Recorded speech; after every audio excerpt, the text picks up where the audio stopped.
Assalamualaikum teman-teman, perkenalkan nama saya Nelsia Levianita dengan NIM 230305501043 dari kelas C. Jadi di sini saya akan menjelaskan dasar timbulnya penyakit berdasarkan jaring sebab akibat. Dosen pengampu Ibu Irma SKM MKes. Teori ini pertama kali diperkenalkan oleh M.C. Mahon dan Puig pada tahun 1970, di mana mereka mengatakan suatu penyakit tidak bergantung pada satu sebab yang berdiri sendiri, melainkan sebagai akibat dari serangkaian proses sebab dan akibat. Selain itu, M.C. Mahon juga mengatakan penyakit saling berkaitan satu sama lain seperti jaring laba-laba, sehingga untuk menghentikannya cukup dengan memotong satu rantainya saja. Selain itu, kita akan menjelaskan faktor penyebab penyakit. Faktor penyebab penyakit yang dapat menimbulkan penyakit antara lain yang pertama, faktor lingkungan. Faktor lingkungan biasanya mencakup polusi udara, perubahan iklim dan bencana alam, kualitas air yang kotor, masalah infrastruktur, dan bahkan bahan kimia yang berbahaya. Kemudian faktor yang kedua adalah faktor intrinsik. Faktor intrinsik yang mempengaruhi penyakit biasanya adalah umur, jenis kelamin, masa kerja seseorang, adanya penyakit lain, dan tingkat pendidikan. Kemudian yang ketiga adalah faktor genetik. Faktor genetik biasanya diturunkan dari orang tua. Kemudian yang berikutnya adalah faktor perilaku manusia.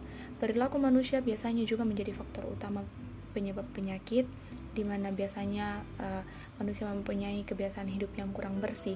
Jadi itu dapat menyebabkan penyakit. Kemudian faktor yang terakhir adalah faktor patogen, di mana faktor patogen mencakup bakteri, virus, jamur, cacing, dan lain-lain. Baik teman-teman, jadi ini adalah contoh rangkaian jaring sebab akibat, di mana gambar ini menjelaskan faktor satu dan faktor yang lainnya saling berhubungan sehingga membentuk suatu penyakit. Baik, jadi di sini saya akan memberikan contoh penyakit. Misalnya pada penyakit diare menggambarkan berbagai faktor penyebab serta bagaimana faktor-faktor tersebut saling berhubungan atau saling mempengaruhi sehingga dapat menyebabkan terjadinya penyakit diare. Jadi di sini saya akan menjelaskan faktor terjadinya penyakit diare. Yang pertama adalah infeksi patogen. Penyebab utama diare seringkali adalah infeksi patogen seperti bakteri, virus, ataupun parasit. Biasanya infeksi ini terjadi akibat mengkonsumsi makanan atau air yang telah terkontaminasi. Kemudian yang kedua adalah kebersihan dan sanitasi.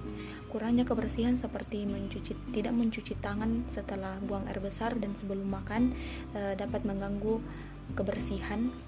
Juga sanitasi yang buruk seperti sistem pembuangan limbah yang tidak memadai dapat mencemari air yang kita konsumsi. Kemudian yang ketiga, air yang tercemar. Konsumsi air yang tidak bersih atau yang terkontaminasi merupakan faktor penting dalam penyebaran diare. Air yang tercemar oleh limbah hewan ataupun manusia dapat membawa berbagai patogen yang dapat menyebabkan diare. Kemudian yang keempat, kebiasaan makan yang tidak sehat. Mengkonsumsi makanan yang tidak sehat atau menyimpan makanan pada suhu yang tidak tepat dapat menyebabkan penyakit diare. Kemudian faktor yang kelima adalah faktor sosial dan ekonomi, di mana yang pertama adalah faktor kemiskinan. Kemiskinan dapat membatasi akses terhadap air bersih, sanitasi yang memadai, dan perawatan medis yang baik. Kemudian juga pada faktor ekonomi pendidikan yang rendah mengenai praktik kebersihan yang juga dapat menjadi penyebab penyakit diare.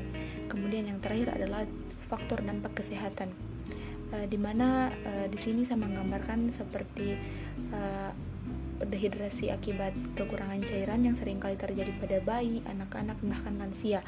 Kemudian kekurangan gizi biasanya terjadi terutama pada anak-anak, sehingga ini menjadi penyebab utama penyakit diare.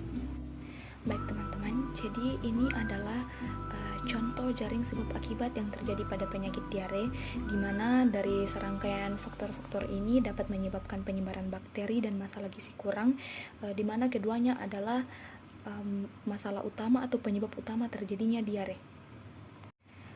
Untuk mencegah penyakit diare, ada beberapa rantai atau jaring dalam jaring sebab akibat penyakit diare ini yang dapat kita hilangkan atau potong, seperti meningkatkan kebersihan tangan, memastikan air minum bersih dan tidak terkontaminasi apapun, meningkatkan kebersihan makanan, memperbaiki sanitasi, dan edukasi masyarakat. Jadi, kesimpulan yang dapat saya ambil adalah dengan memahami jaring sebab akibat pada faktor penyebab penyakit, kita dapat mengidentifikasi berbagai risiko atau faktor yang mungkin terjadi. Kemudian yang kedua, teori ini sangat berpengaruh penting dalam dunia kesehatan guna mengetahui risiko atau pengaruh yang dapat terjadi dan bagaimana cara pencegahannya. Baik, jadi mungkin ini saja yang bisa saya sampaikan. Lebih dan kurangnya mohon dimaafkan. Assalamualaikum warahmatullahi wabarakatuh. Terima kasih.